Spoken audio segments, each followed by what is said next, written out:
Sebagian orang yang tidak belajar ilmu fikih kadang-kadang suka terselip dalam membaca hadis yang begitu banyak. Memang ada beberapa hadis yang menyebutkan bahwa apabila kita sedang sahur kemudian terdengar suara azan subuh, teruskan saja makan dan minumnya. Di antaranya adalah hadis berikut ini. Idza sami'a ahadukumun nida'ah wal ina'u ala yadihi fala yada'hu hatta yaqdiya hajatahu minhu.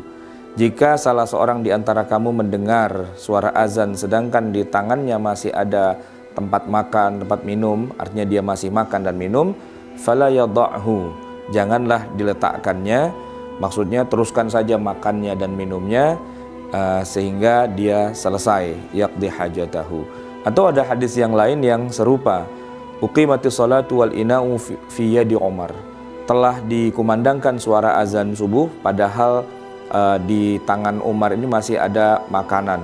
Lalu Umar bertanya kepada Rasulullah, qala asyrabuha ya Rasulullah, apakah saya masih boleh minum ya Rasulullah? Qala na'am. Nabi menjawab, ya boleh. Fasyaribaha, kemudian Umar pun meminumnya. Hadirin jamaah yang dimuliakan Allah, hadis-hadis ini adalah hadis yang hanya satu di antara sekian banyak hadis yang lain. Sehingga kalau kita kurang cermat dan kurang teliti, kita akan terjebak menyangka bahwa puasa itu masih boleh dilakukan, dalam arti makan dan minumnya masih boleh dilakukan walaupun sudah azan subuh.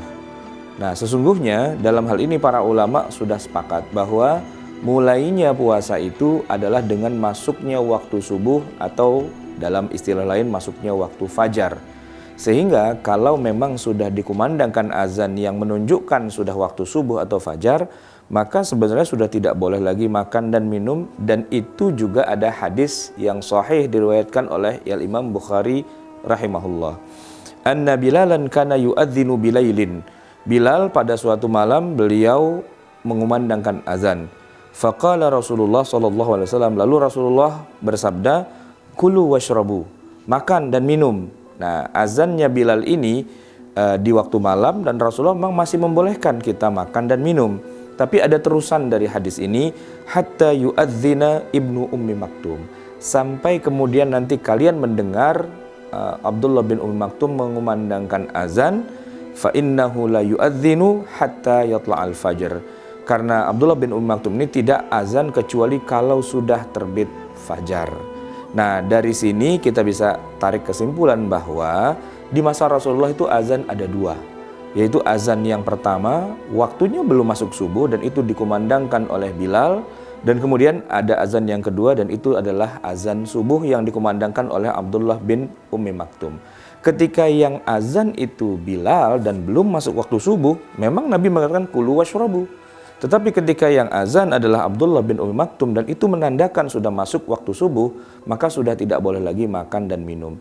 Inilah yang kemudian menjadi kesepakatan 4 mazhab, yaitu mazhab Hanafi, Maliki, Syafi'i, dan Hambali, bahwa seluruh ulama sepakat kalau sudah masuk waktu subuh, maka sudah tidak boleh lagi makan dan minum.